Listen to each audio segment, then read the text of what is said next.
বন্ধুসকল নমস্কাৰ। মই আজি আপোনালোকৰ সন্মুখত ব্যক্ত কৰিব বিচাৰিছোঁ এষাৰ কথা যে আমি কেনেকৈ আমাৰ কৰ্মক লৈ সুখ অনুভৱ কৰিব পাৰোঁ।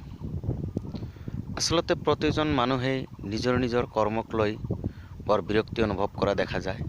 যিয়ে যিমান ভাল কামেই নকৰক কিয় বা ভাল কামৰ লগত জড়িত হৈ নাথাকক কিয়, প্ৰত্যেকেই নিজৰ কামটোৰ লগত অলপ বিৰক্তি মনোভাৱ দেখা যায় যে এইটো কাম আৰু কিমান দিন কৰিম আৰু কিমান দিন কৰিব লাগিব, আৰু কামটো কৰোঁতে এটা সময়ত বৰিং অনুভৱ হৈ যায়।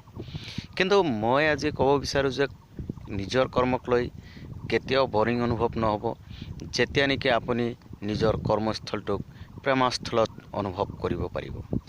অৰ্থাৎ কৰ্মস্থলটো হ'ব লাগিব প্ৰেমস্থল।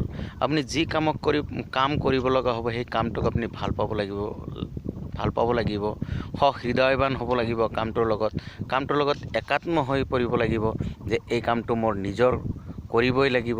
এই কামৰ জৰিয়তে মই মোৰ যিমান সততা নিষ্ঠা আৰু ধৰ্মীয় অনুভূতি ইত্যাদি সকলোবোৰ মই এই কামৰ নিখুঁতৰ জৰিয়তেই পাব বিচাৰোঁ।